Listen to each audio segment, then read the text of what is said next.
नमस्कार मंडळी, आज आपण इथे अवघ्या काही मिनिटात बनणारी मऊ जाळीदार इन्स्टंट अशी नाचणी इडली केलेली आहे. ना भिजवणे, ना वाटणे, ना आंबवणे, पटकन तयार होणारी ही पौष्टिक इडली कॅल्शियम आणि फायबरयुक्त तर आहेच, पण ही नाचणी इडली खाल्ली ना की पोट तर भरतं आणि आरोग्यालाही खूप फायदा होतो. सकाळच्या नाश्त्यासाठी हा एकदम परफेक्ट असा पर्याय आहे आणि त्याबरोबर केली जाणारी ही खोबऱ्याची चटणी अतिशय चविष्ट होते. चला मग लगेच रेसिपीला सुरुवात करूया. त्यासाठी पॅनमध्ये 1 टेबलस्पून तेल घातलेलं आहे. तेल गरम झाल्यानंतर याच्यामध्ये मी अर्धा चमचा मोहरी घातली आहे. अर्धा चमचा याच्यामध्ये जिरे घातले. जिरे आणि मोहरी छान फुललेले आहेत.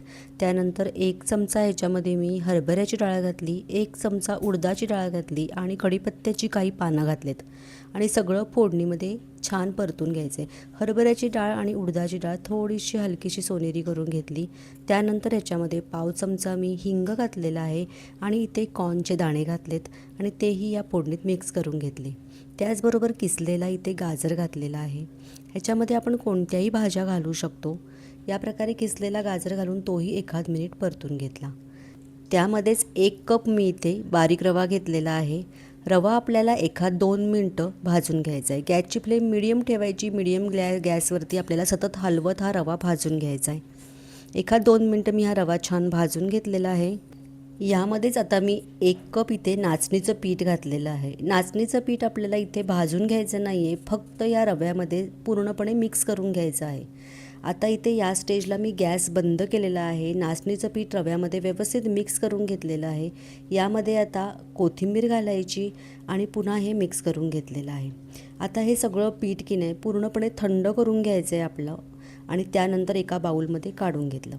आता हे पीठ पूर्णपणे थंड झाल्यावर दुसऱ्या बाउलमध्ये काढून घेतलेलं आहे. आपल्याला हे पीठ आता पूर्ण भिजवायचं आहे.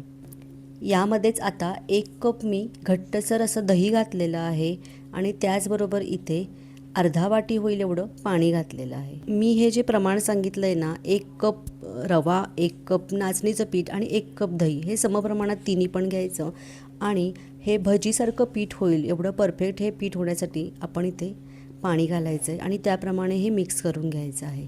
यामध्ये मी आता 1 ग्लास पाणी घातलेलं आहे आणि हे पीठ भजीसारखं आपल्याला भिजवून घ्यायचं आहे. खूप घट्ट पण नाही आणि खूप अगदी पातळ पण नाही, असंही याची कन्सिस्टन्सी असायला पाहिजे. कारण आपण याच्यामध्ये रवा घातल्यामुळे की नाही, जेवढं आपण पाणी घालू की नाही त्याप्रमाणे पाणी हे ॲब्झॉर्व करून घेतं. त्यानंतर इथे मी चवीनुसार मीठ घातलेलं आहे आणि पुन्हा हे सगळं मिक्स करून घेतलेलं आहे. तुम्ही बघू शकता या प्रकारे याची कन्सिस्टन्सी झालेली आहे. फ्लोईंग आहे पण अगदी पातळ अशी नाही आहे ही. या प्रकारे करून घ्यायचं. त्यानंतर हे पीठ एक 5 मिनटं झाकून ठेवूया. तोपर्यंत आपण एक चटणी तयार करून घेऊया. त्यासाठी मिक्सरच्या जारमध्ये मी 1 वाटी इथे खोबऱ्याचे काप करून घेतलेले आहेत. त्याचबरोबर इथे 2 चमचे होईल एवढी फुटाण्याची डाळ घेतलेली आहे. आलं घेतलेलं आहे चिरून आणि त्याचबरोबर इथे काही लसणाच्या पाकळ्या घेतलेल्या आहेत. हिरवी मिरची घेतलेली आहे. तिखट आपल्याला किती आवडतं त्यानुसार घ्या. कढीपत्त्याची पानं आणि देठासकट थोडी कोथिंबीर घ्यायची. चवीनुसार मीठ घातलेलं आहे आणि इथे थोडीशी साखर घातली अर्धा चमचा आणि थोडं पाणी घालून याची पातळसर अशी छान दाटसर चटणी करून घ्यायची. इथे बघू शकता तुम्ही मिक्सरमधनं मी ग्राइंड करून घेतलेलं आहे. मस्त अशी दाटसर आणि पातळसर थोडीशी अशी ही चटणी तयार झालेली आहे. एका बाउलमध्ये ट्रान्सफर करून घेऊया. मस्त आपली ही खोबऱ्याची चटणी इथे तयार झालेली आहे. चवीला तर खूप छान लागते ही चटणी. यासाठी आपण इथे एक फोडणी तयार करून घेणार आहोत. त्यामध्ये मी तेल गरम करून घेतलं. त्याच्यामध्ये 1 पाव चमचा मोहरी, पाव चमचा जिरे घातलेले आहेत आणि इथे कढीपत्त्याची काही पानं, ही लाल मिरची घातलेली आहे आणि सगळं मिक्स करून थोडासा पाव चमचा इथे होईल एवढा हिंग घालायचा आणि खमंग अशी फोडणी या चटणीवरती घालायची. त्याच्यामुळे चटणीची चव मस्त अशी होते. मस्त आपली ही खोबऱ्याची इथे खमंग चटणी तयार झालेली आहे. आता आपण लगेचच इथे नाचणीची इडली करून घेऊया. त्यासाठी इडलीचे मोल्ड घेतलेत, त्याला ना खाली तेलाने ग्रीस करून घेतलेलं आहे आणि त्याचबरोबर इथे आपण जे इडलीचं पीठ घेतलेलं आहे ना, ते सुद्धा एक 5 मिनटं झालेलं आहे. जर तुमचं पीठ थोडंसं घट्टसर झालं असेल, म्हणजे जर फार वेळ झाला असेल तुम्ही पीठ ठेवलं असेल तर थोडं पाणी ॲड करा. यामध्ये 1 चमचा मी इथे इनो घातलं आहे. इनो ॲक्टिव्ह होण्यासाठी 1 चमचा परत पाणी घातलं आणि पाणी घातल्यानंतर हे सगळं मिक्स करून घ्यायचं. त्याच्यामुळे इनो आपला इथे ॲक्टिव्ह होतो. मस्त फ्लफी आणि अगदी छान असं हे बॅटर तयार होतं. आता हे आपण जे तेल लावून इडलीचे मोल्ड ठेवलेत त्याच्यामध्ये हे बॅटर घालून घ्यायचं आणि हे उकळून घ्यायचेत. त्यासाठी म्हणून पहिल्यांदा मी इडली कुकर जो आहे ना, तो सुद्धा इथे खाली पाणी घालून गरम करून घेतलेला आहे.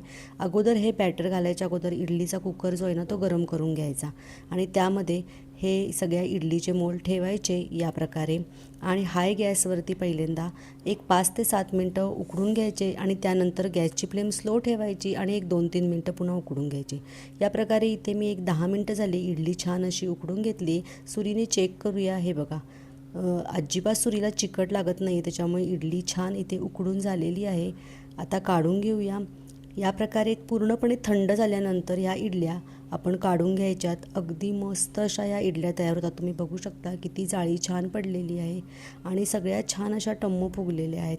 या प्रकारे मी सगळ्या इडल्या इथे काढून घेतलेल्या आहेत. अगदी झटपट ह्या नाचणीच्या इडल्या तयार होतात आणि तेवढ्या चवीला छान लागतात आणि आरोग्यासाठी अतिशय पौष्टिक आहेत. उन्हाळ्यामध्ये नाचणी ही थंड असल्यामुळे केली जाते. सगळ्या इडल्या इथे तयार झालेल्या आहेत, तुम्ही बघू शकता. आणि त्याबरोबर केलेली ही खोबऱ्याची चटणी अप्रतिम अशी लागते. करून बघा. रेसिपी कशी वाटली ते कमेंट करून सांगा आणि थोडी जरी आवडली असेल तर एक लाईक नक्की करा. यूट्यूबवर व्हिडिओ बघत असाल तर लाईक करा, शेअर करा, कमेंट करा आणि सबस्क्राईब करायला विसरू नका. फेसबुकला माझा हा व्हिडिओ बघत असाल तर फेसबुक पेजला नक्की लाईक करा आणि फॉलो करा. यूट्यूबवरती हाईप म्हणून जो ऑप्शन आहे त्याच्यावरती क्लिक करा आणि मला जास्तीत जास्त पॉईंट्स द्या. धन्यवाद.